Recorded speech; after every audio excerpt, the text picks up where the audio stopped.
right, so here we go. This is our first episode of Fans of Films. I am AJ Cueve along with Mr. Justin Partridge. You want to go ahead and just introduce yourself? Hi, Justin Partridge, writer for Newsarama.com and general. I don't really. I mean, I'm just a huge nerd. It's fine. Don't worry about it. Yeah, that's pretty much going to be this show. I'm AJ. I'm a former comic reviewer, YouTube, a bunch of other websites, but this is a new endeavor that Justin and I are starting, where we're going to try to have podcasts on the films that we feel, I guess, worthy of discussion. We haven't really figured out exactly which films we're going to review, but I figured that this is an appropriate place to start with Captain America 3: Civil War. So, Justin, how did you feel, like, before even stepping into the theater, you know, when you heard when they announced it at that I think convention or whatever, where they kind of had it hidden with the title originally being Captain America, I think Serpent Society? Serpent Society, yeah. Yeah. I was genuinely excited for Serpent Society, even though it was a bit. Yeah. I actually really love the Serpent Society, and I didn't think that we would ever get like an MCU version of the Serpent Society.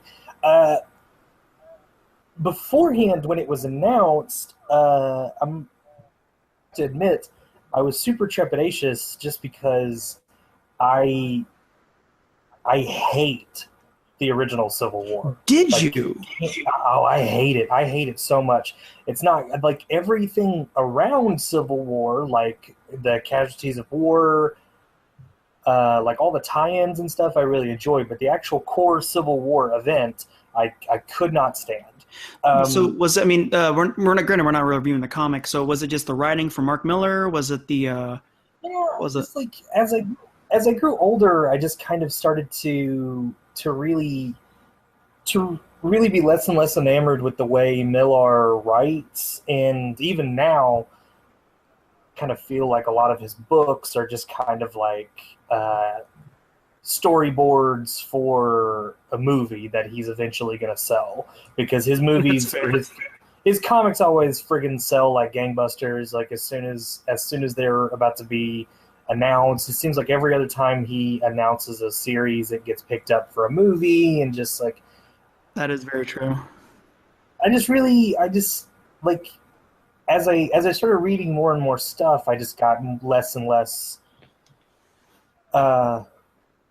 like excited by Mark Millar. There are one or two things that he's written here recently that are very, very good, but for the most part, I wasn't the biggest fan. That's interesting. Yeah. The Marvel Cinematic Universe at this point is, I trust them implicitly right now. Agreed. Everything that they've done, other than the kind of unpleasantness with Edgar Wright exiting Ant-Man, I'm really into whatever they are going to give me, and even then, Ant-Man turned out amazing. To it and hearing more and more about how it wasn't going to be about secret identities, and it was going to be more centered around Bucky, and he was kind of going to be the focal point of the conflict between Tony and Steve. I got a lot more interested in it, and then because the MCU has this awesome way of kind of taking source material and transmuting it into something that not only fits the movie that they're doing, but also improves on it a lot. And I'm sure we'll get into it later, but there's a bunch of things in Civil War that are like deconstructing their own kind of structure and their own like third act problems that everyone always says that they have, and also kind of single-handedly solving their villain problem that a lot of people think that they have. Yeah, that's something for sure we can talk about later. That's one of the common, I guess, complaints I've heard, at least from this movie in particular, regarding like Zemo and stuff. But yeah, like what you were saying earlier, that I think that's probably Marvel's strongest. I say their second strongest attribute when it comes to the movies. Besides, I think number one being that they're not afraid to make fun movies. But two is their power to adapt something from comic to cinema, which DC I feel like isn't that great at right now. At this point, no. And plus, I don't I don't ever.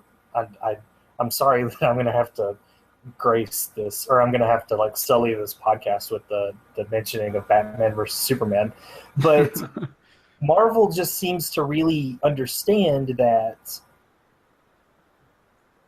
we've spent so much time with these characters at this point that we love them so much that we kind of want to see them just hang out or just do whatever.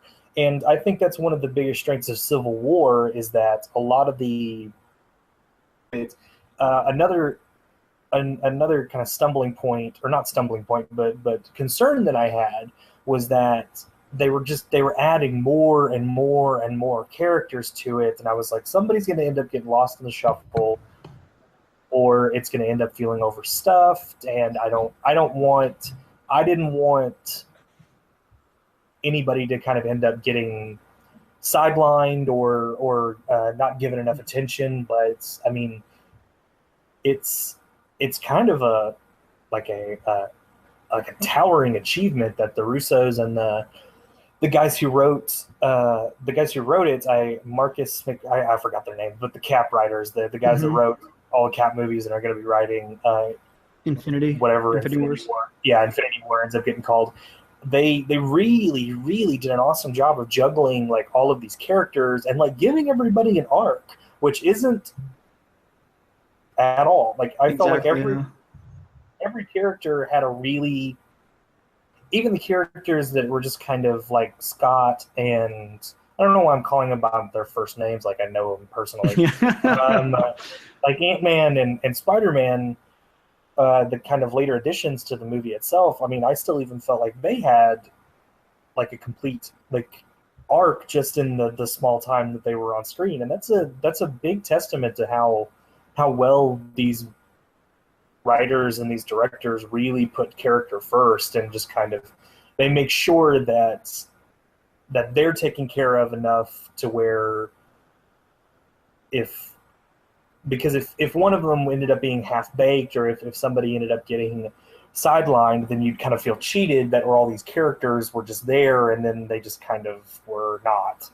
But it's a neat juggling act that they did for, because I really feel like for the most part everybody got a really satisfying conclusion from beginning to end. Like I wasn't. Yeah. But what about you? Because you did you like the comic Civil War? Were you? I did. Yeah. Granted, I've got a soft spot for it because that was kind of my entry point into comics at that when it came out around, I think it was like 2006 or 2005, 2006. But it was sold to me of, superheroes fighting superheroes. I'm like, that sounds really interesting. So I dove in. I loved McNiven's art. So that is just, it stuck with me. And Millar has this, and granted, I got to keep reminding myself we're not talking about the comic. He writes well for the 16-year-old boy. And so just over-the-top action, violence, what would happen if, the Punisher showed, like, it was a lot of cool stuff to that nature, which that was one of the things that I think a lot of people questioned when Civil War was announced was how are they going to adapt this source material when they don't own the properties for Fantastic Four. And granted, the X-Men didn't play a big part, but like obviously Fantastic Four, Susan Storm, Reed Richards being a big part of the comic. And also the Punisher, which granted the Punisher wasn't he wasn't in the Daredevil show when they were obviously shooting Civil War. So I was wondering how are they going to do this without the key players? Wolverine, obviously. How are you going to do it without these key players?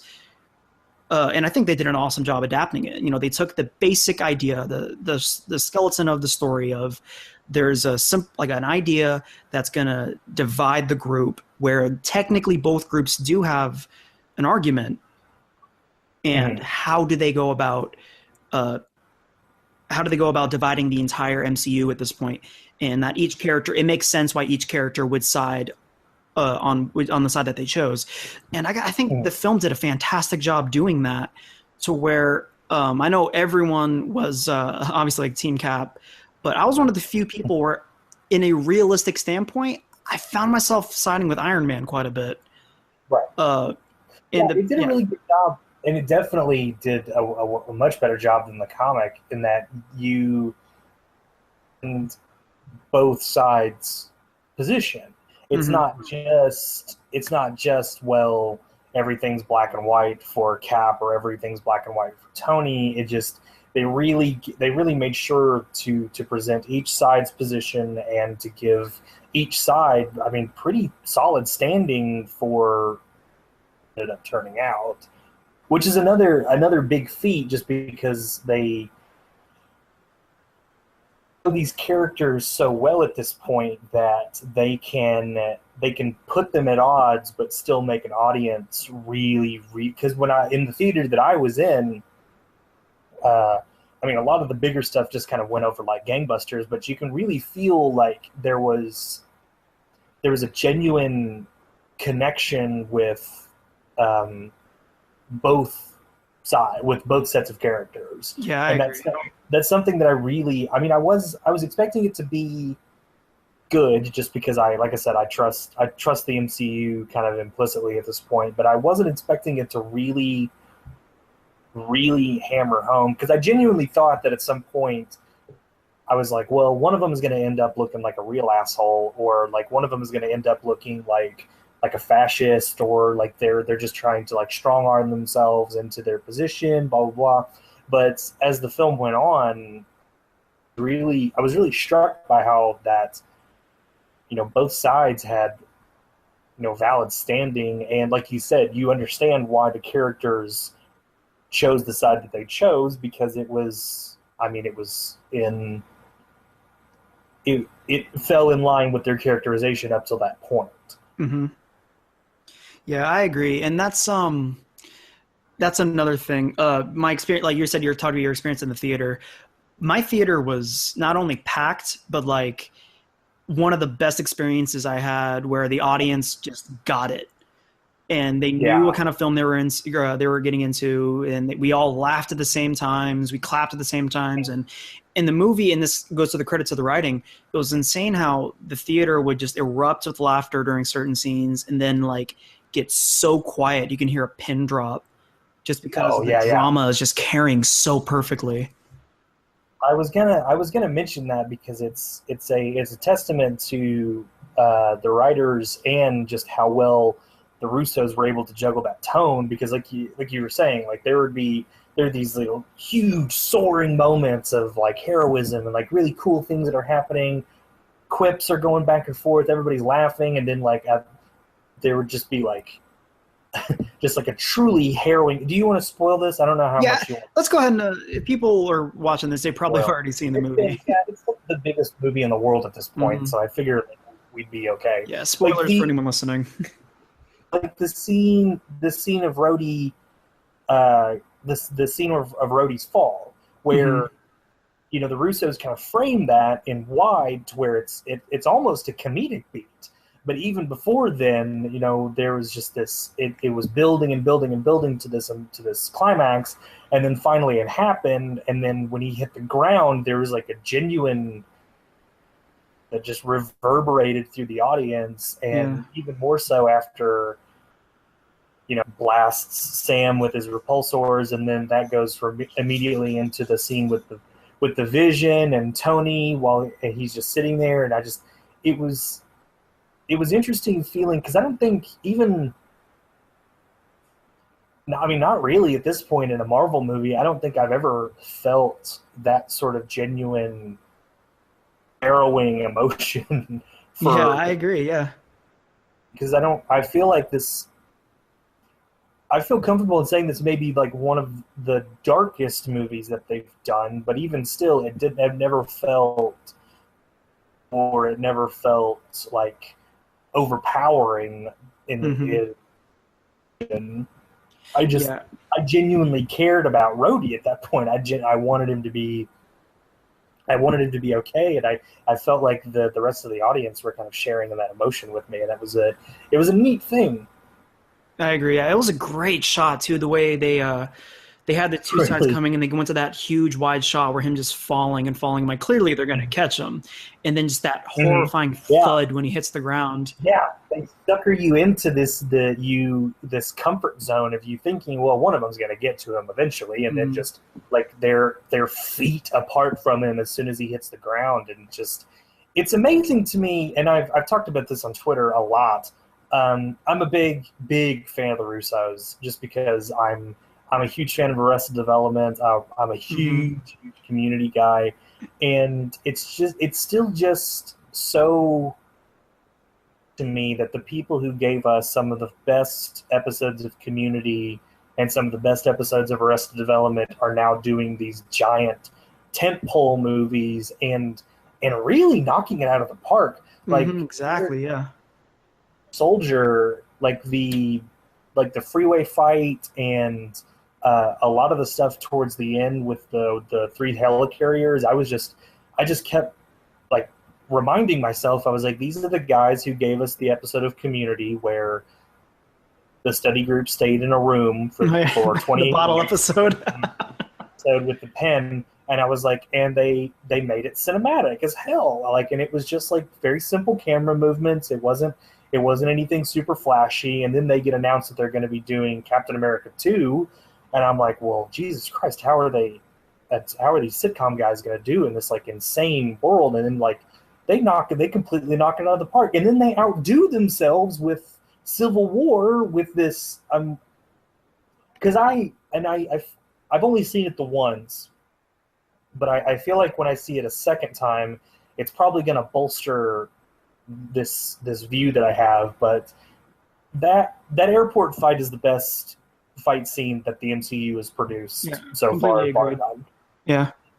I mean, there's a lot of really, really awesome set pieces in the Marvel movies so far, but that airport fight is just, it's so clear and it's so precise, and lost it, because that's one of the big, that's a big complaint that I have about kind of modern blockbusters, is that a lot of these set pieces just become unwatchable. Like they're so hard to follow. Characters get lost. I have no idea what's going on at any point in time. Yeah, a lot of the time they'll hide the action with shaky cam and all that stuff. Yeah. And I just like every and that was one of the things that I was really pleased with the first Avengers, is that in like towards the big third act, the battle in New York, like it was always just following either one or two characters, and the camera was always clearly tracking from one bit to the other to kind of make it into this complete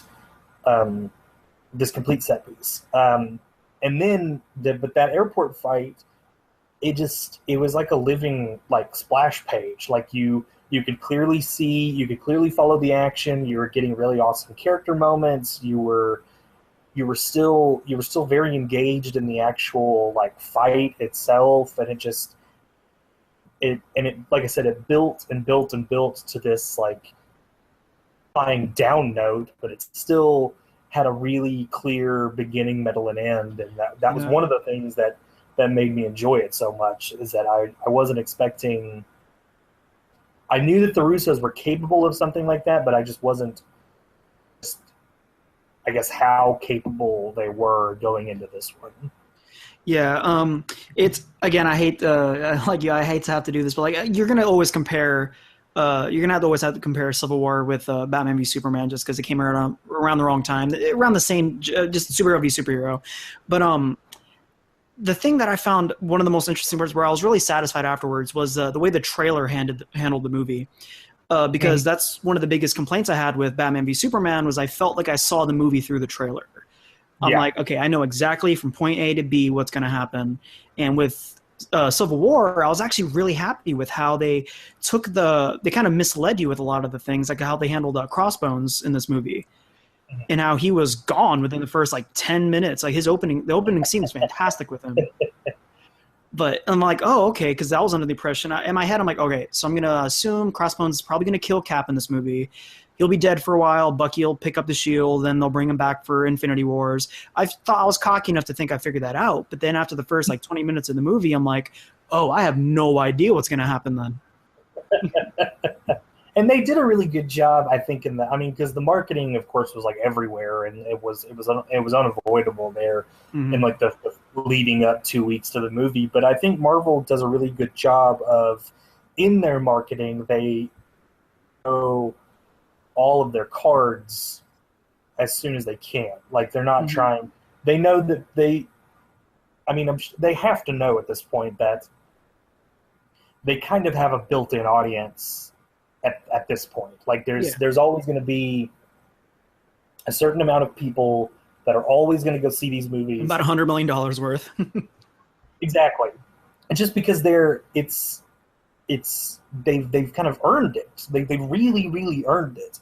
And I think earning it, that's why this one was a little bit more, a little bit kind of rougher than some of the other ones, just because another thing that really, really struck me about it is that just as a single movie, Civil War really works, but as of the 13 movies that came before it, it's a masterstroke. Like, it's this really, really cool culmination of everything that they've done so far. Because I know that a lot of people think of the Avengers movies as, the big, like lead up, or the big climaxes to a lot of these phases, but to me it's always been the Cap movies, and I think this one definitely really upped the stakes going into the next, because I completely forget this all the time. Is Infinity War Part 1 the end of Phase 4? Or the end of Phase 3? I can't remember.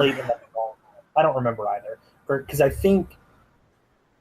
know it's 2 parts, and they're going to come out a year apart.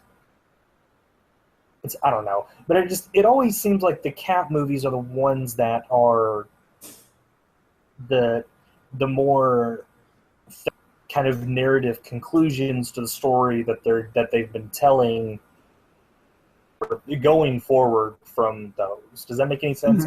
I get the gist of what you're saying, which is actually interesting to me, because that's kind of something I still right now I kind of wish was, and I get they can't, but I kind of wish they would have dropped Captain America from the title, just called Civil War, because this really felt, and I think Anthony Mackie talked about it in an interview, this is pretty much Avengers 2.5.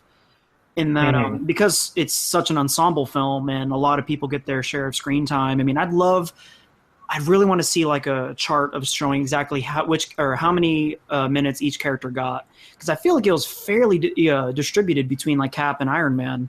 Oh yeah. And I wish that it would, because I was talking to a buddy of mine who hasn't read any comic. He's not a comic guy.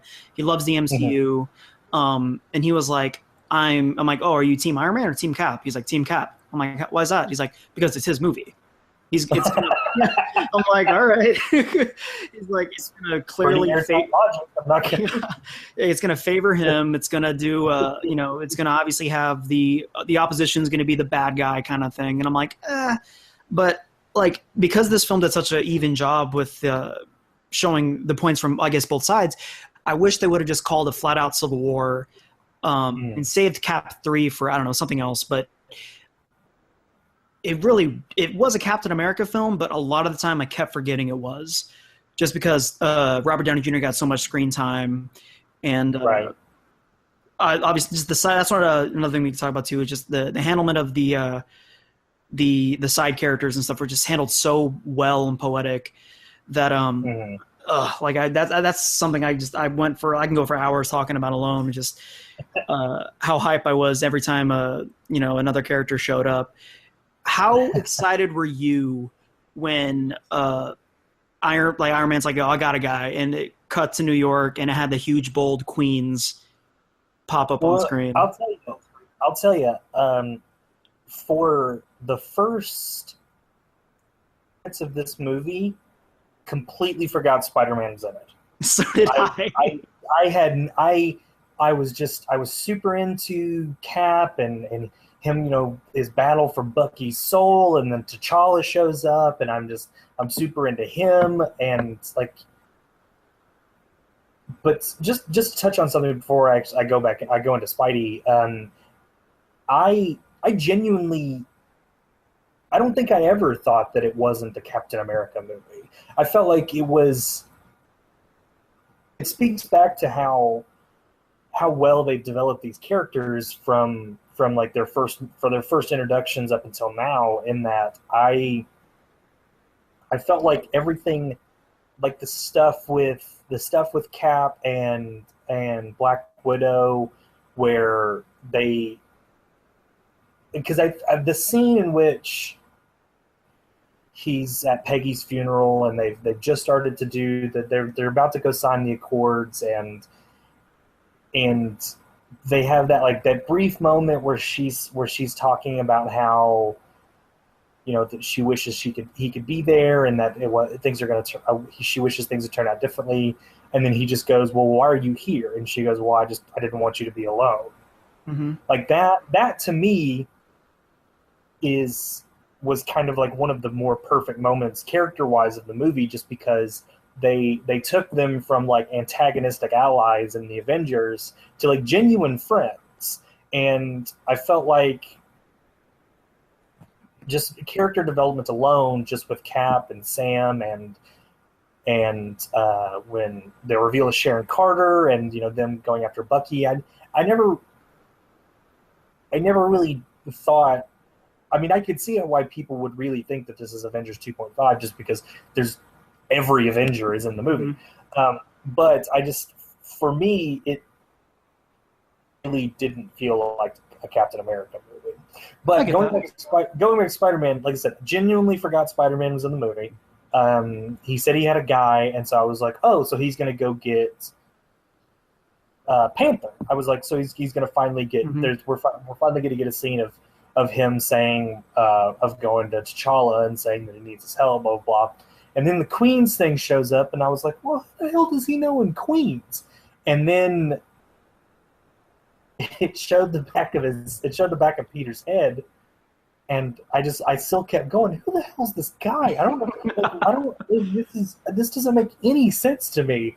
And then it revealed that it was Tom Holland, and I was like, oh, Jesus, I totally forgot Spider-Man is in this movie. And that's a thing that I could probably talk about for hours, is just a lot of people were worried that Spider-Man was just kind of going to be this like kind of shoehorned in character for the big action. He's gonna be this movie's Wonder Woman. God, that's an apt as hell analogy. It's so terrible. True.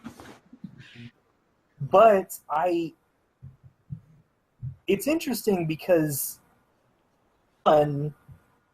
it's hands down the most accurate Spider-Man we've ever gotten on film, and he's not even in the movie for like an hour. It's I think it's 30. He was like, Peter Parker was in for like, I think short of 20, and Spider-Man himself was in it for just short of like 10. Sense. But just in that short amount of time, it's by and large the most accurate Spider-Man we've ever gotten. Mm-hmm. Just the fact that he's an actual is something that I was really excited about. Just because I was tired of seeing Peter Parker be like a 35-year-old man. Yeah. And it's just like they really, in that scene with him and Tony, hit ticked a lot of boxes for me in terms of who I think Peter is and who I want to see on screen. He's a teenager, broke, huge nerd, just wanting to do good. Yeah. And it was like insane to me that like they still like they didn't give away the whole ghost with like him detailing Uncle Ben's death, because we've seen that ad nauseum, and oh god, yeah. They didn't go overboard. We've seen Uncle Ben die about as many times as we've seen Martha and Thomas Wayne die at this point. Yeah. But I mean, it was so cool to me just to see how in just like just the smallest amount of screen time they absolutely nailed Peter. And then whenever they got into the fight, it's unreal how like just the costume and him constantly talking and him like being like using his webs in interesting ways, and they really did a good job of like conveying his powers without like constantly like elbowing an audience in the ribs, going like, "Hey, he's got spider sense," and like, "Hey," like, it was so cool to me just how streamlined it all was, and how like it never felt. And same thing with Scott. When they went and got Scott Lang, it was just Sam going like, "Well, I mean, we've got some extra powers, and we've got an extra guy with powers, so let's use him." And even still, Scott was just, it was cool seeing him hang out with all these people and really hold his own. And him, the Spider-Man stuff went over like crazy well in theaters while I was watching, because like you, it was packed to the gills. A lot of people were really excited about it. People straight up cheered at the end when it said Spider-Man will return. Like people like they were really excited about it. But along with that, like Ant-Man went over, pardon the pun, huge. Everything that he did just in that fight leading up to the big Giant Man reveal, you know, everybody was just super into it, and that makes me really happy, just because I'm glad that people love Ant-Man, that it, as tumultuous the behind the scenes stuff was, I'm glad that it came out and a lot of people really embraced it. But two, I just love Scott Lang a lot as a character. He's one of my favorite comic book characters, has been for a while now, and I'm glad that he's taking a really kind of shining place in the Marvel movies so far. Yeah, I completely agree. I can't express, because I saw it with Lee. I saw it with my fiance and Lee and a couple other friends, and I was sitting right next to Lee, and we were chatting a tiny bit during the movie, nudging each other. And when Ant-Man's like, "I've got something," I'm like, "Oh, he's probably going to go subatomic or whatever." Like I'm not I had sincerely no idea he was going to go giant. And when he did, I grabbed Lee's forearm like super tight because I got so excited. And I feel like Scott in this movie does a great job of fairly kind of like representing the audience of how would we act as the everyman seeing Captain America and being, you know, getting these powers or his suit, and like him just like laughing maniacally when he turned all big, and all it was perfect. Super pleased with himself anytime he got a shot off. My thing was, and I told like everybody who would listen, and I was like, "Listen, if I don't get Ant-Man being shot off of one of Hawkeye's arrows, I'm going to be livid." And then I saw the bit of it in the teaser, and I was just like, "Oh Jesus, yes, it's going to be so great." And then like when it actually does happen in the movie, it was just like this huge, like riotous applause, and I was really happy that, because I was just like, I just need him. I need him to get shot off an arrow. That's like the one. That's like the one thing he could disappear from the movie completely after that, and I would still be satisfied because he got shot off of one of Clint's arrows. Yeah. It's cool. It's cool that they allowed kind of an audience surrogate in Scott and kind of in Peter too, because Peter, interesting counterpoint in the conflict between Tony and Steve, just because I don't think a lot of people, and this is something I've been crowing about a lot on Twitter, just because it was something that I thought of after I saw the movie, and it's another huge credit to the filmmakers and the writers in that I got this out of just like a very small moment between Peter and Steve, in that Peter Parker and Steve Rogers are essentially the same person. In my head, they're the same person. Okay. They're both kids who grew up poor and who were given the incredible abilities to help people, and they do so without a moment's thought or how it affects them. They don't like bullies. And there's a really, really awesome comic that further solidified this to me like years ago when I read it. It's Avenging Spider-Man number 5, I think.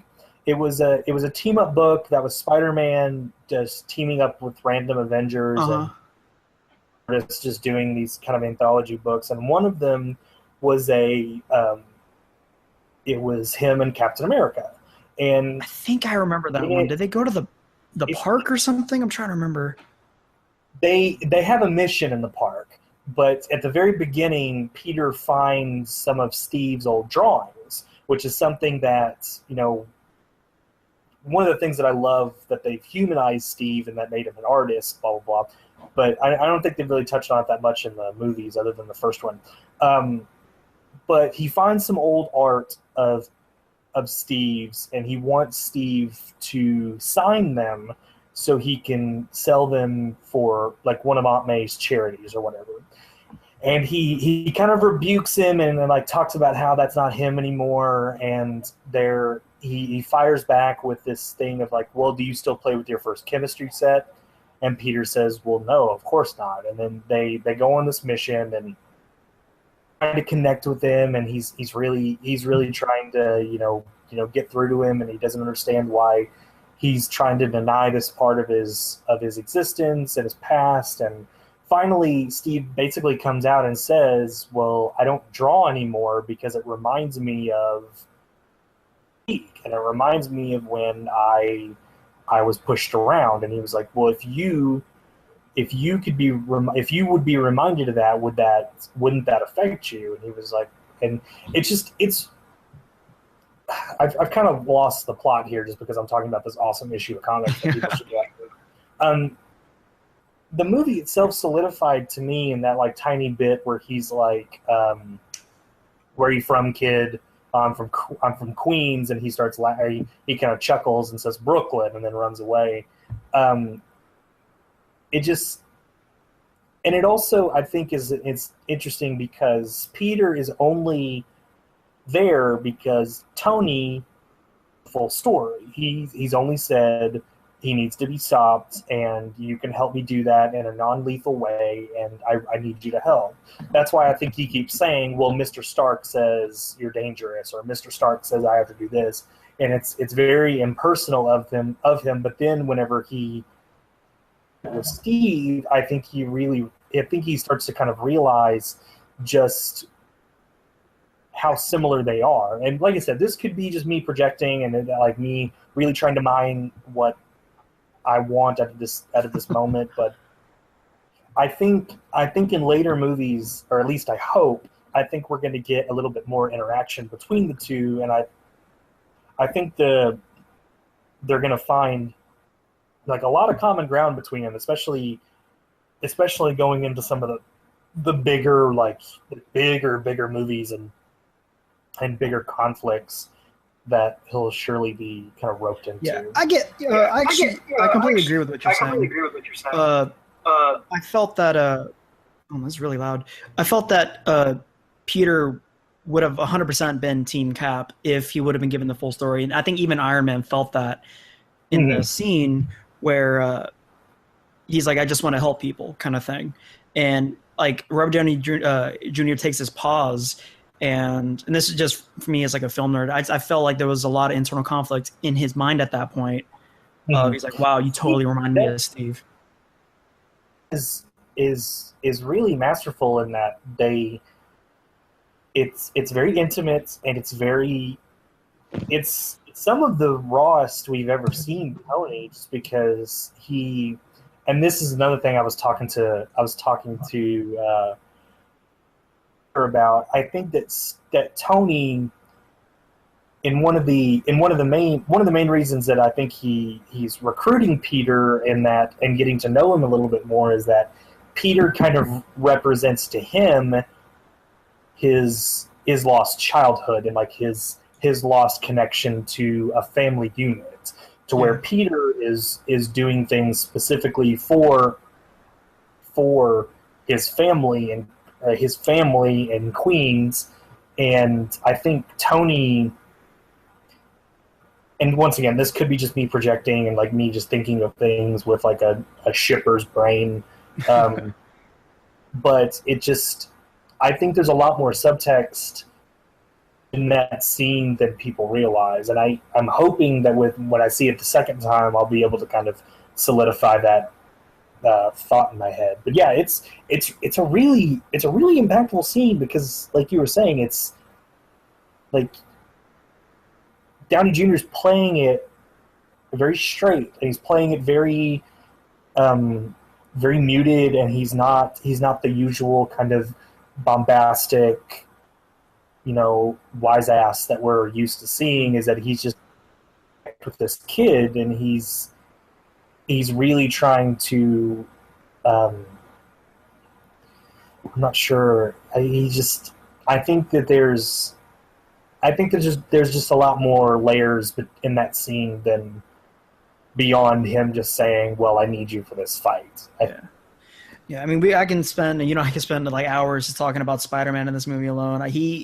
I was a little worried that he was gonna do what I love, but I'm kind of worried that the Punisher. I haven't finished season 2 of Daredevil yet, but I'm worried the Punisher is going to do in Daredevil where he kind of steals the show, and I'm like, all right, can we get back to the Punisher now? And I was happy with how they handled Spider-Man, and I was like, oh, I can't wait for Spider-Man. But like, they also did a perfect job of like, okay, clearly this is where like at the end of the fight, like this is where Spider-Man kind of leaves off, and we can get back to the rest of the film. That was really great. How did you feel about Black Panther in this movie? I think Chadwick Boseman's a star, genuinely. Like, I think, and not only just his performance, but I think just as a character, Black Panther stole a lot of the movie for me, because it's just he's a completely different kind of superhero than what we've seen everybody else in the MCU. He's very quiet. He's very precise. He's kind of got it together, like initially. He gives for like anything around him other than his mission, and Boseman plays him with a very quiet intensity that I was not expecting at all. And I love the Black Panther. Like, T'Challa is a character that, especially in Marvel now, with his inclusion in Jonathan Hickman's New Avengers, and now the new solo title from Ta-Nehisi Coates,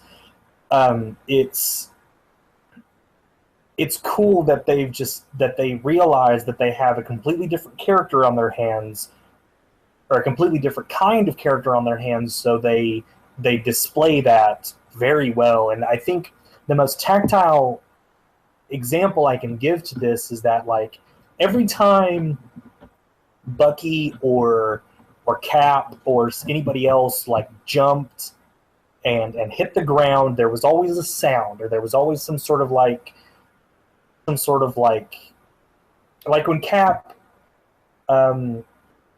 right before Black Panther's like introduction into the movie, when he's about to jump from building to building, and when he does jump, he like puts himself in a little ball and puts his shield in front of him so he can land on the shield, and there's like a very real thud, or like a sound effect, basically. Every time the Black Panther landed, no sound. Yeah. It's such a small like little detail, but like every time he did that, I just kept going like, oh shit.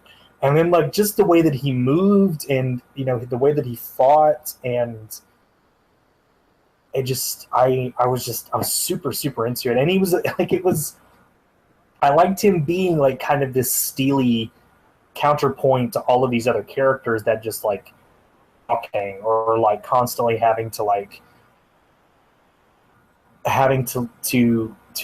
like make their presence known in the room, while T'Challa just kind of just sat there and you just couldn't stop looking at him. He just was just so interesting to me, and like interesting counterpoint to all of these other like kind of big personalities in the room. Like he's still a big personality, and you're still really excited to see him on screen, but he's just a completely different kind of presence than the rest of the characters. Yeah, I agree. He did such a great job.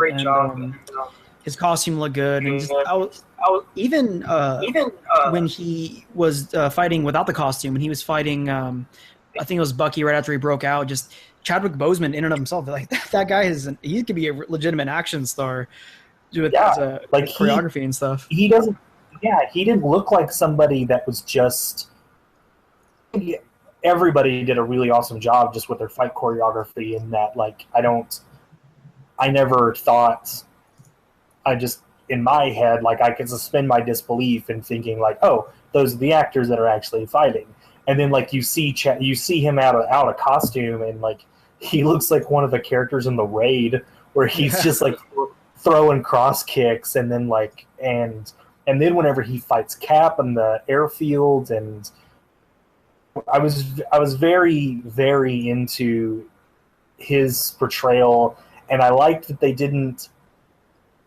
gave us like little teasing hints at Wakandan culture, and like little like one of the biggest laughs that I personally got out of the movie was when it's right after that scene after Bucky and Cap have escaped in Berlin, and T'Challa and his like amazing bodyguard are going to her, and she just like stops in front of Nat and just goes, "Move or you will be moved." And I was just like, "Oh shit!" Like, just like that decision to make his bodyguard like this huge, like this statuesque black woman, and then in the post credits teaser where you see black scientists, and you see like it's I know that they're kind of inching towards more inclusion, but just like that little snippet alone was huge for me, just because Black Panther has been this amazing symbol for representation in Marvel for so long, and I love that they're into that. Like they didn't give him like just a straight like American accent. They let him do like a kind of not heavy African accent, but they let him do an accent, and they gave us a lot of cool like hints at the Kingdom of the Dead stuff, and the really amazing look at Wakandan technology and the sequence. I felt myself getting more and more excited every time I saw him on the screen. Yeah, I agree. I'm super hyped for the Black Panther movie without even seeing a trailer. Just the post-credits thinger where you see Wakanda, and they made it a jungle, and they see the giant panther mountain. It's just I got so excited because, granted, I'm nowhere near as big of a fan as you are, but even someone that's not comic book savvy like my friends, they even got excited. They're like, I don't know what this is, but I am open to whatever they're gonna do. That's another big testament to the film and the way that they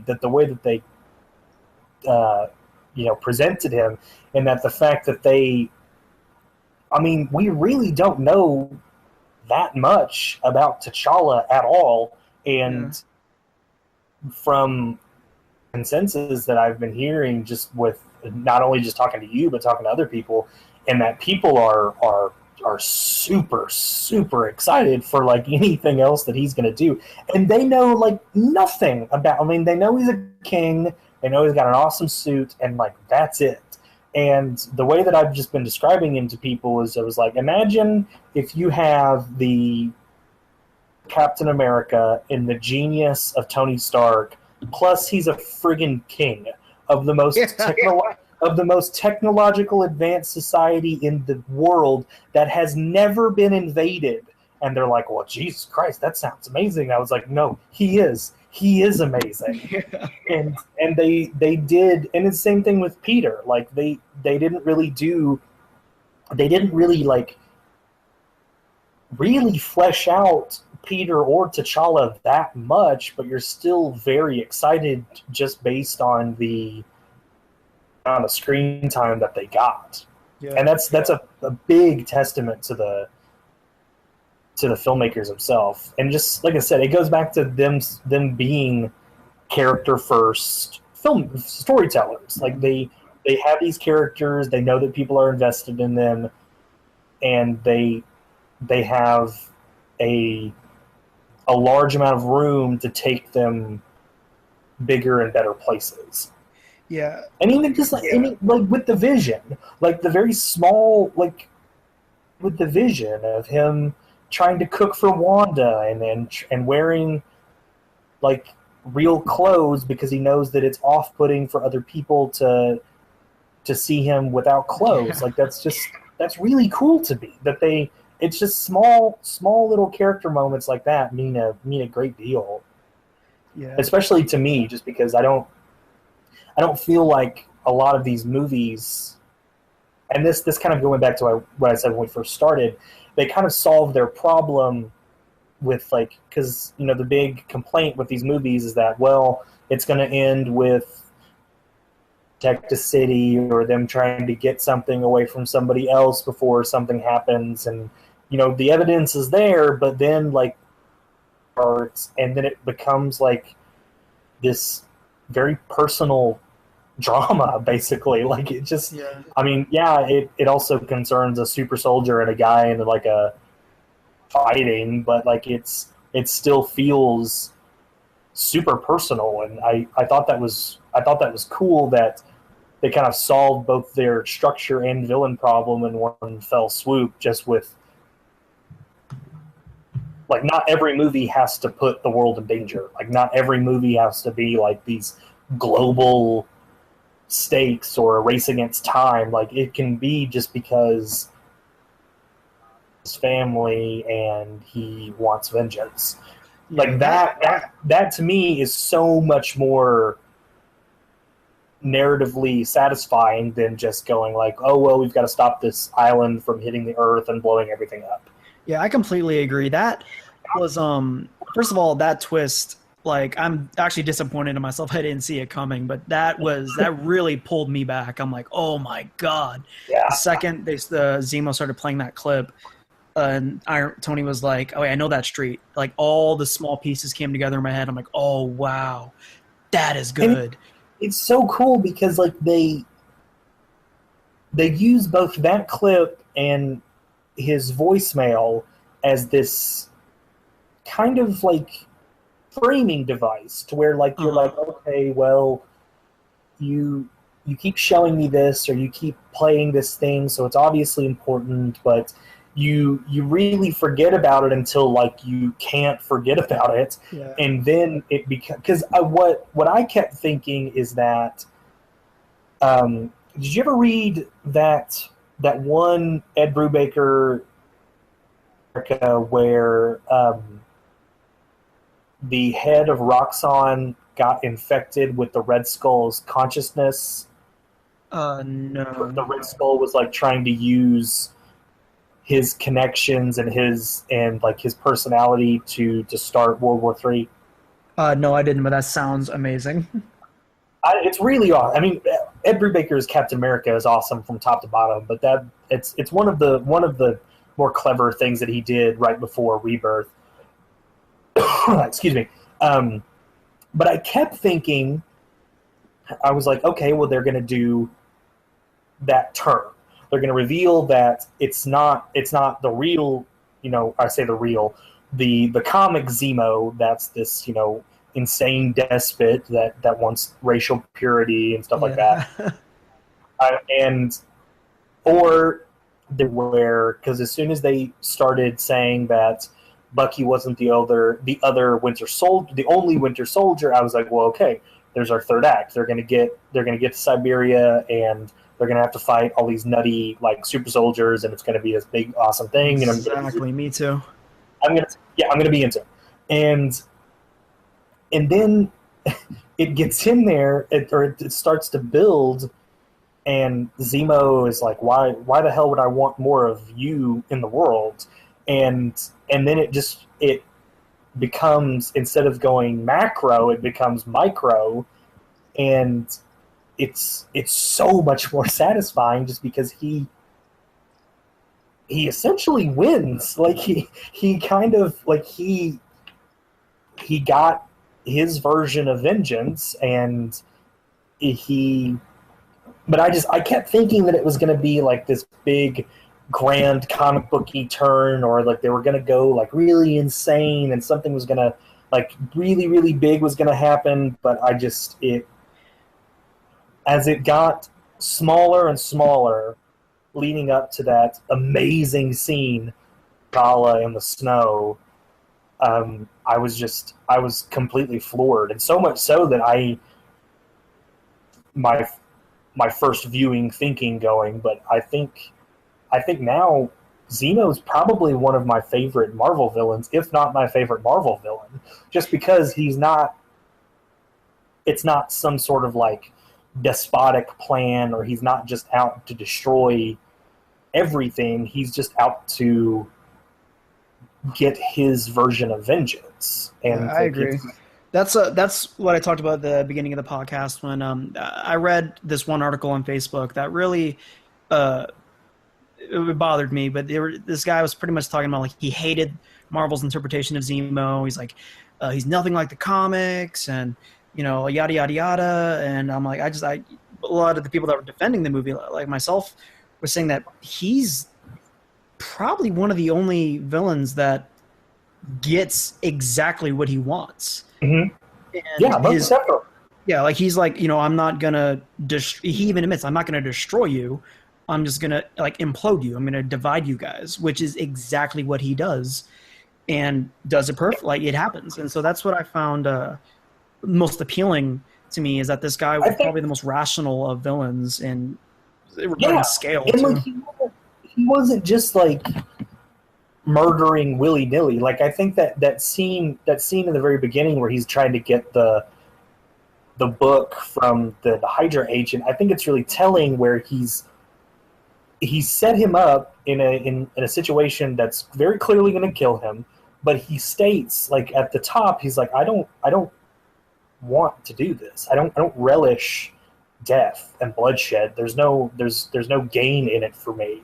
And that alone let me know that I was in for something completely different. But I think the people that are kind of really grousing about it are the same people that were grousing about the Mandarin.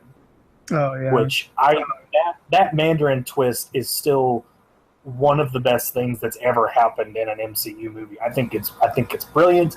I think it's very funny. I think it's a really cool shell game that the movie plays with you, that even when you do know it, it still really works.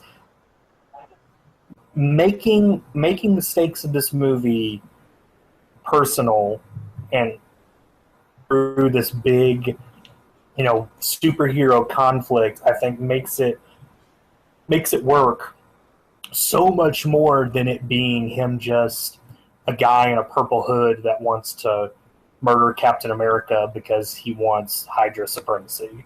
Like that's. I agree. But I seriously, for the longest time, I kept thinking, I was like, well, they're going to do that turn where Red Skull's going to be in his head, or he's going to be hearing the voice of Red Skull that's making him do all of this stuff, and then it just kind of flatly laid there that he he lost his family. He made a plan and he executed it, and it's just really great. And it was something that I've been thinking about and talking about since the movie came out, that it feels like the most personal Marvel movie to date, in that we care about everybody that's in the movie. We understand why they're fighting very clearly, and like we understand that it's not just, you know, spectacle for the sake of spectacle. Like they've really taken the time to make this a culmination of the MCU so far and where these characters are at as of now, and it just works for me. It like really works for me. I agree. And even still, like the artists of the Sokovia Accords, horrifying. Like that opening scene of Cap's new team basically operating as this, you know, well-oiled machine is so thrilling and so cool to watch, that when it does go horribly wrong, you really feel it, and you feel the emotion on Wanda's face, and like your heart breaks for Cap when he's trying to tell Sam that they need medical, and he's like his voice kind of breaks, and like you see how horribly wrong it could all go, and why Tony and Rhodey and everybody else would call for while you understand Cap's position that the safest hands are their own, because who's to say that they're not going to be deployed into an active war zone, or who's to say that there's something that they have to take care of but they can't because they're tied up with red tape. Like, it's just... Yeah, and that's another thing. Like, I loved how the movie did that, and like my big argument why I was Team Iron Man was the very people that they're trying to protect. I think there's like 200, I always forget the number, 200 some odd sovereign countries, 170 or 17, whatever, agreed on this. And I'm just thinking, in real life, to get that many countries to agree on any type of bill would be astounding. Right. And the very people they're trying to protect want this.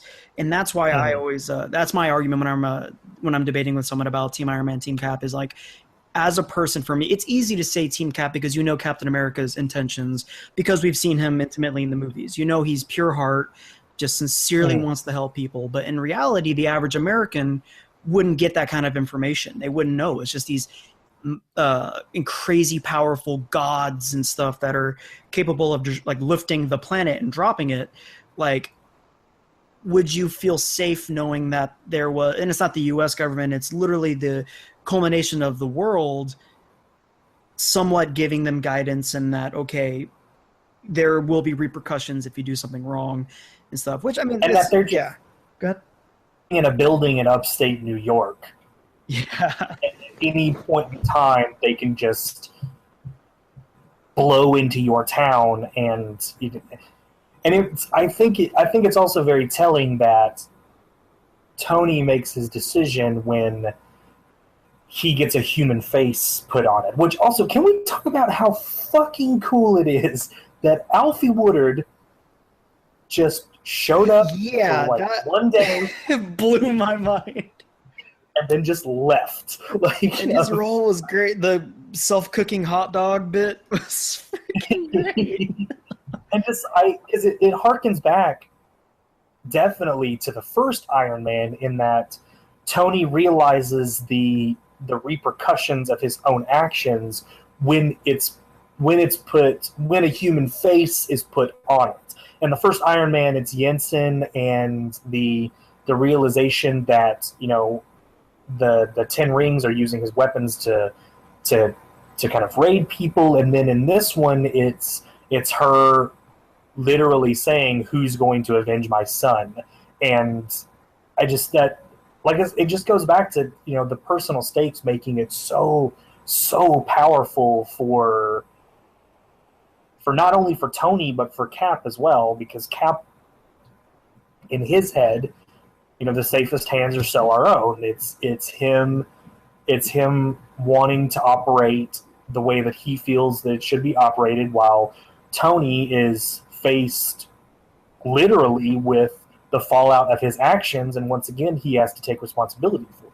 Yeah, I misheard you. My bad. You're talking about Alfred Woodard, but yeah, that she really did do, like, because they obviously, that was the parallel from the comics, where Tony goes to the funeral for the elementary school kids that died or whatever, and that one woman really, I guess, made it real for them, because I'm sure and you get that idea that they're doing so much good. He's like, because that's one people thing they were saying, like, they dropped a country on the planet, and they were like, yeah, because Ultron is doing this, but then, like, yeah, but people still died and people still got hurt, and that really did do a perfect job of adding realism to their actions.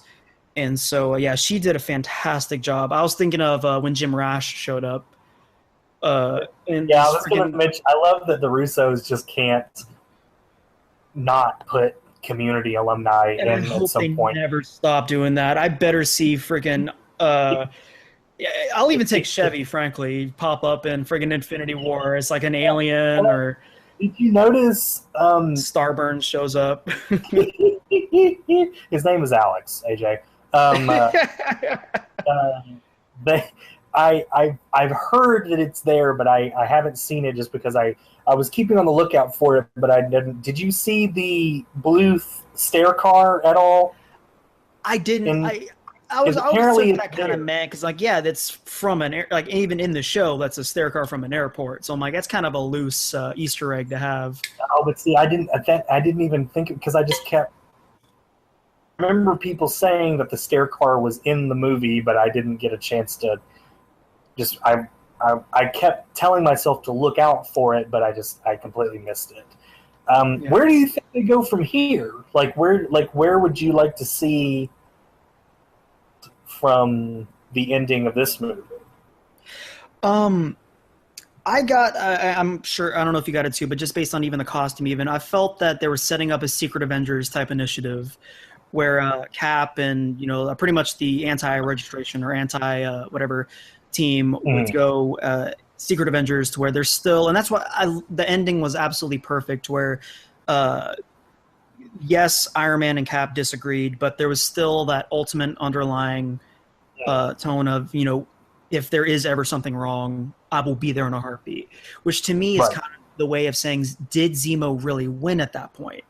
Of, good still technically prevailed, in that even, Infinity War, or even not knowing that, push comes to shove, that the Avengers are going to be there, and that's, a great fuzzy feeling right there. But I'm hoping that they take it to where Secret Avengers, you get kind of a more underground kind of, even what we can find out what Nick Fury's doing during this whole thing, Secret Avengers type situation. And I'm hoping to really let, like, this, I guess, like, you kind of get from the phase 1, phase 2, phase 3, let the C team kind of take shine now that the mainstream Avengers are broken up. Let Doctor Strange and, Black Panther and even, the Defenders, let them get their chance to really really steal the spotlight from Marvel. And I'm hoping that they're really going to give Marvel, I trust Marvel, like you said, I trust Marvel, like, explicitly. They can have a Squirrel Girl movie and I'm showing up. Have the more obscure characters really take shine. I'm glad that they're too. I was like, well, Secret Avengers. It's clearly Secret Avengers in that they have most of, like, the covert members on that team. Yeah. But I like the fact that it felt like the Russos were putting away their toys in a sense, but it also set them up for, like, a very interesting place to go. Like you were saying, there's a myriad of characters that are on the horizon that they can use in, or even if, like, the first, because I don't know if this is still the case, but I know that this was from early, like, drafts of the first, in that Captain America is like barely in it. Like he's largely absent from it until like the very, very end, to where it sets up the impetus for the second part. Okay. So yeah, I I would haven't read love. that. I'm sure it was somewhere on Birth Movie's Death, just because Devin Faraci is a super solid source for Marvel stuff. But as from the last time I had looked, he's like pretty absent through the majority of the first part of Infinity War, where it's mainly, like you said, this like kind of the C-teamers along with the Guardians of the Galaxy, which is something that the Russos kind of accidentally let slip during the press tour of Civil War, which I'm very excited about. But yeah, they have like a myriad of characters that they're gonna be able to use going into in Infinity War that I don't really think. I mean, yeah, I'd like to see. I love Chris Evans as Captain America, but I'd be more than okay with the first part of Infinity War just being Tony and kind of him, this ramshackle team that he's put together, trying to kind of hold back Thanos' assault. And but I'm also like they're like in the Doctor Strange movie, and they're willing to superhero movies and kind of, but they're also doing like these cool genre riffs with like Ant-Man being a heist movie and Doctor Strange kind of being a more horror leaning mystical movie, and you know, the Guardians movies being like these huge space operas. And it's cool that they're willing to like stuff being like hard noir and like detective stories. And you say you haven't watched all of? No, I'm almost done with season 2 of Daredevil. I'm trying to pace myself because I don't want to have to wait a year for season 3. Did you watch Jessica Jones? I did, and I loved it. I love me some Jessica Jones. And even still, we've still got Luke Cage coming out, which is going to be like kind of a urban like crime story. I can't remember, somebody involved in it described it as like their Wire, or like their version of the Wire, which I'm like, I'm okay with that. And then Iron Fist is going to be like this goofy guy who can like punch a dragon in the heart, and now he has superpowers. And I just willing to not only expand their brand, but expand it into places that people aren't necessarily expecting them to go, I think is really interesting. Yeah. My thing with Infinity War. I was trying to remember. Oh yeah, Infinity War is I'm really hoping that they do a good job in, because I feel like Avengers and even Cap or Civil War is like juggling this huge ensemble, and I'm really hoping, and I just with every bit of me, I'm hoping that they go absolute double down with Infinity War, and they bring in the because it has to. Marvel is way too fun and cool to not bring in their Netflix into the main cinema, and have the Defenders alongside the Avengers, alongside the Guardians. Yeah, I think I mean, like you said, I don't think there's no real reason for them not to, and I would just be okay with being like a. They revealed the other day that Jessica Jones season 2 and the Defenders are going to film back to back. Back to back, yeah, I read that today too. That was interesting.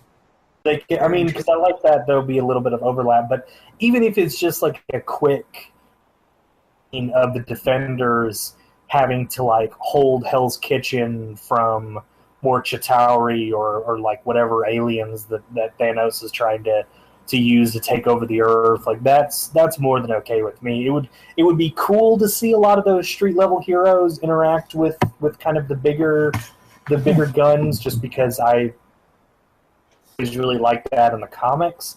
I'm a big fan of Bendis's New Avengers run, which is just literally just like hero plus like Wolverine and Spider-Man. That was one of my favorite runs also. I really like that team a lot, and I like that idea that there could be a dynamic between the street level heroes and you know, some of the bigger heroes. But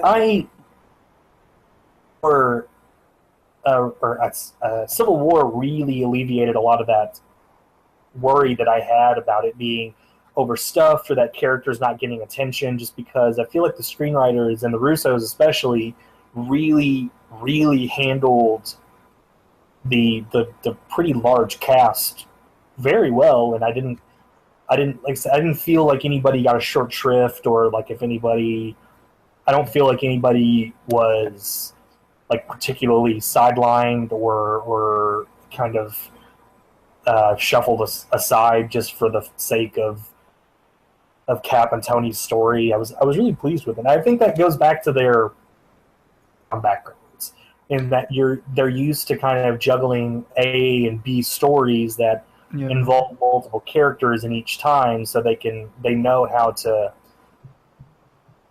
like frame scenes and to get really cooking on different scenes with a large amount of characters. And the only thing that I wasn't super pleased with is that I wish Sharon Carter would have gotten a little bit more to do, just because we spent like the majority of Winter Soldier, like people that are in the know were just like, oh, that's Agent 13, that's Agent 13, Mm-hmm. And normals are just kind of like, well, I mean, she was just across the hall, and I don't really understand why she's super important. And then she gets the awesome "No, you move" speech, and oh yeah, that gave me chills in the theater. Like that was one of the moments where I was really like I can't. I'm trying to think of the quick word. Like I was truly like blown away because I was searching through. I'm like, why does this speech sound so familiar? And then when she got to the like part where she was like, "No, you move," I'm like, "That's Captain America!" Like I got super excited. And somebody pointed out in the comments of Burke Movie's death, where they were saying that, going back and reading that speech, yeah, it's a good speech, and it's a nice moment between Steve and Peter, but Cap kind of comes off like a fascist at the end of that speech in the comic books. Like it's a little hard nosed, and it's a little too right wing for me. And I was wondering if they would put it in the movie, because I felt like it was, because it goes back to saying that Marvel's really good about appropriating certain or scenes or character moments from the comics and then translating them really well onto the screen. Last movie, the "Who the hell is Bucky" bit was really masterfully done, and there was a lot of really cool shout outs to different images of Civil War in this one.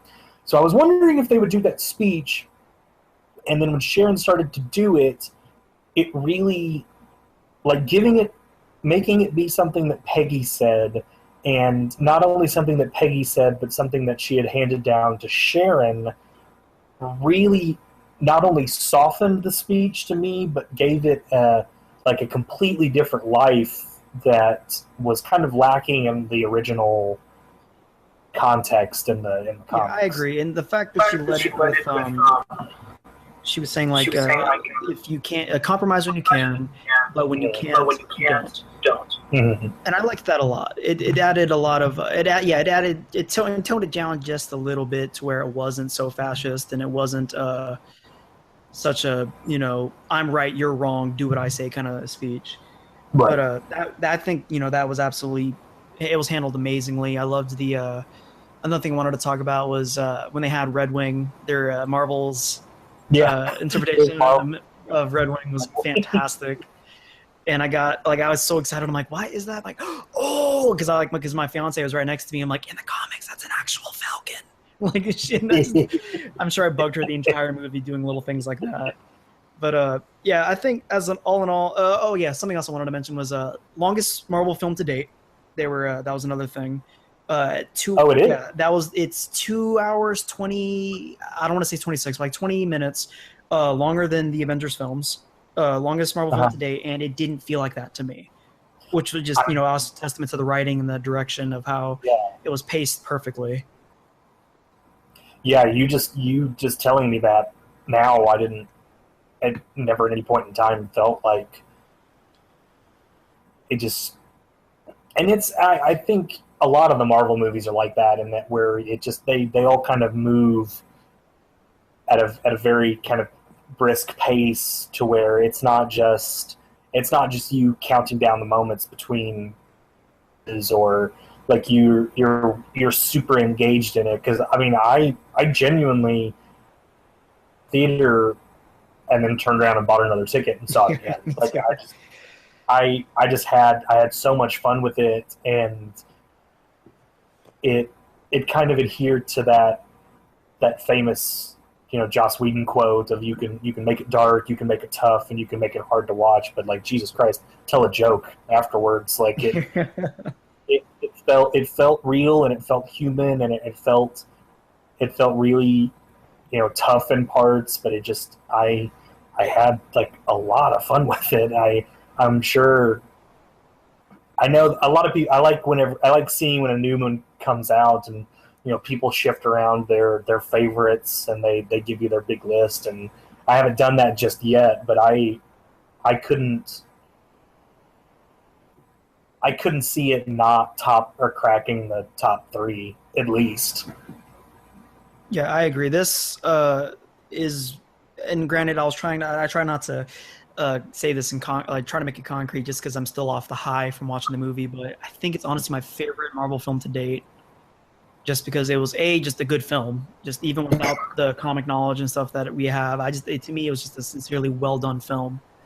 But being such a fan of the source material and stuff, it did it such justice and picture perfect adaptation for things that maybe wouldn't have worked in on screen, like having Falcons, having Red Wing an actual Falcon. It wouldn't look great.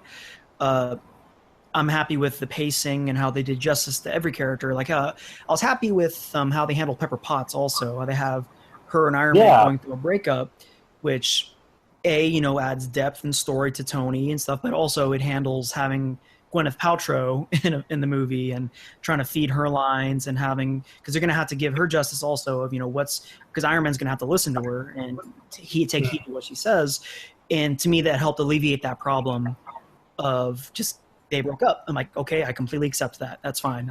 That's why she's not being like a throwaway thing. Like it becomes like a major like moment for Tony, and that like he had this big breakthrough in Iron Man 3, and and then Ultron happened, and then he fell back into his old habits, and it became just more and more development for him, instead of just them saying, oh well, they broke up, and she's, in order to just kind of explain away that Gwyneth Paltrow wasn't actually in the movie. They made it like a genuine moment for him that informed his decisions.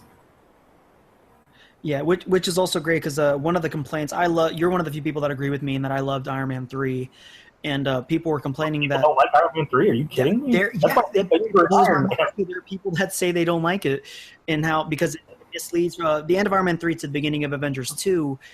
You get the tone that Tony's actually almost retiring from Iron Man. He gives up, or he got the surgery to remove the arc reactor from his chest, or the metal from his heart and stuff. And you kind of get this thing of Iron Man isn't necessarily the suit, it's Tony Stark. And then Iron Man 2, or Avengers 2, I'm sorry, starts with him in the suit being very Iron Man-y. It's kind of like the actions didn't really reflect. And I was accepting of it. I loved it. I was okay with it. But that was one of the complaints I heard about the movie, and that in this movie they kind of fixed that, or add a little bit of depth to it, in that Tony, obviously he has an addictive personality, and this has become his addiction, and it's slowly tearing apart his relationships.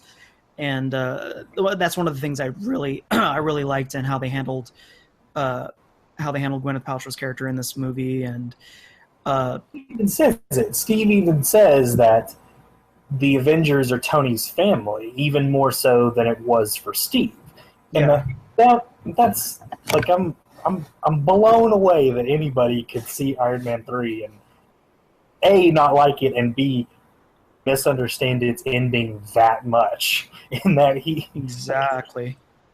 he's not just gonna stop being Iron Man just to appease his girlfriend. Like he still feels like he has a job to do, but he's not going to make that his entire life. That to me is the ending of Iron Man 3, is that he understands that he has to move on and change in order to, like you said, keep the people around him. And that bit in Civil War where he says, well, after Ultron happened, it just back into it, and it just became more and more and more, to the point that she couldn't take it anymore. And that's that's all you got to do. Just give me one, like 2-3 sentences to explain that, to give it context, and then move on. And that's exactly what they did.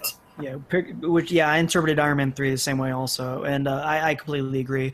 So I'm not sure, how do you want to do this? Do you want to go on like a scale to 10? Do you want to give it like a lettering grade? How do you want to, like, I guess, I'll do scale to 10, fine. To me, I would probably give it, a pretty strong 9. I'm not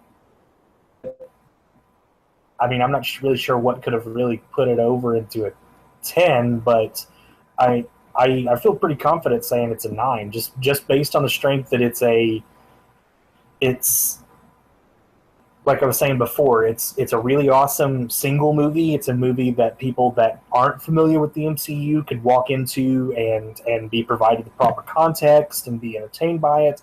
But as a culmination of the MCU thus far, I think it's just a really it's really unprecedented achievement, especially in film, because I don't really feel like there's been anything like these thus far, and not to the point where each movie feels connected to one another and like a part of like a season of television, and instead of just like disparate installments like the Bond movies or something like that.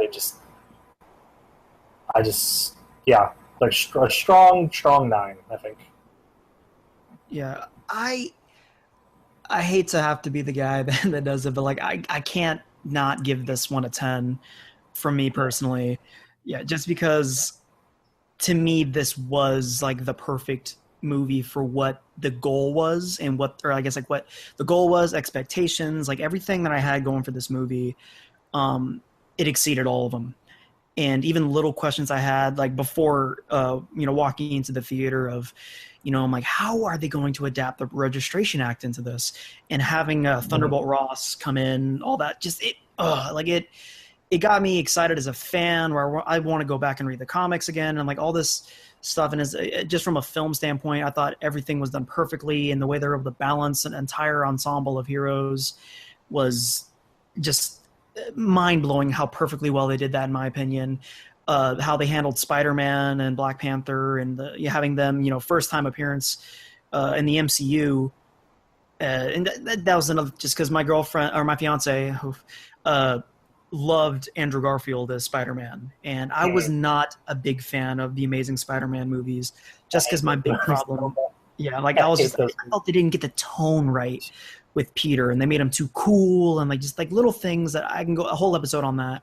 But like the 15 minutes Spider-Man was in this movie, I'm like, see, it is possible to make like a perfectly adapted Peter Parker on screen. And even having Marissa Tomei as Aunt May, I'm completely open to that adaptation of having her as Aunt May. And I know people are kind of up in arms about the fact that she's like super hot. I mean, older women can be attractive. It's just a weird bit of internalized misogyny that I don't really want to get into. It's people, the fanboys, just she looks like this in the comics, so she has to look like this on screen, and they just can't let that go. Yeah, like she doesn't. she can't be this spindly old maid making wheat cakes for people forever. Like it makes complete sense that they live in like a shitty apartment, and like she's the right age to have a like a nephew like Peter, and just it gets, like I said, that's a whole other plate of spaghetti that I don't really we could spend a whole episode on that. But I loved her performance. And what was that? I think that I stand by the 9, but I understand the 10 that you gave it. I also think because it's a really awesome example about how blockbuster filmmaking doesn't have to be empty spectacle. Like it doesn't have to be just a mishmash of CGI and like half-baked scripts. Like these Marvel movies this is popcorn movies. Like they're big, populist, like crowd-pleasing movies, but they take the time to make sure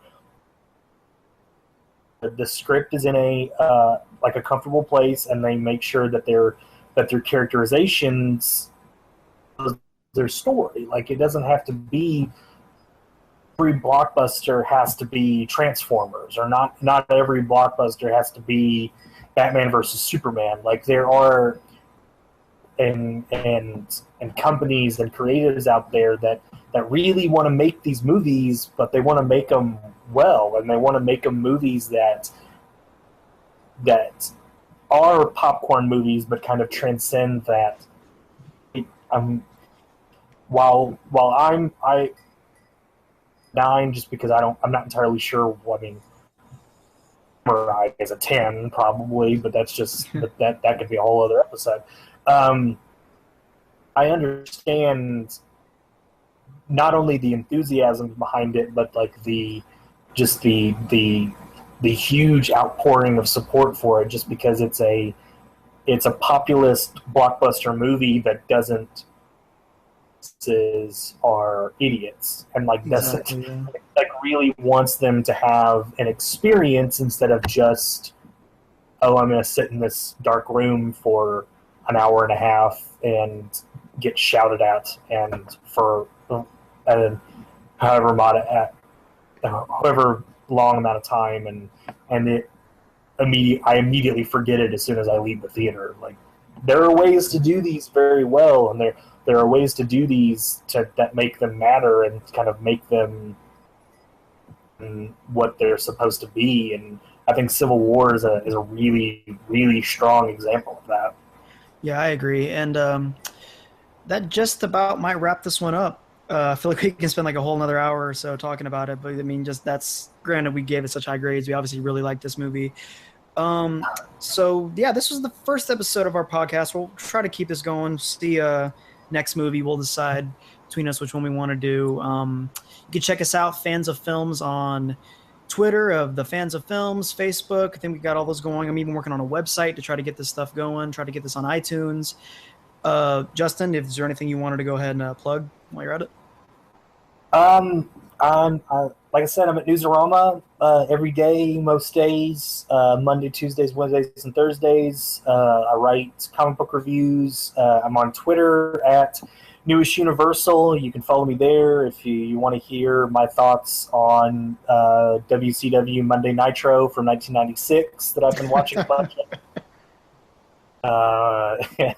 General just shouting. And I feel if there's anything that you guys want us to cover, or if there's a particular film or genre, or even just like something that you feel like doesn't really get its due, or something that you really love that you'd like us to experience, please don't hesitate to Facebook us, to hit us up on Twitter or email or however. Like I said, like AJ said, we're kind of in the infancy stages of this, so if there's anything that you really feel like needs to be talked about, tell us what to talk about. We've got some ideas, but we don't want to outright dismiss you guys in what you feel like we should be talking about, and get in on the conversation. Like I said, hit us up, email, Facebook, Twitter. If there's questions or comments that you guys have. Do you guys want to talk about how much you enjoyed Civil War, or how mad you are that a lot of other people didn't like Iron Man 3? Please be more than happy to hear from you. Yep. So until next time, see you later.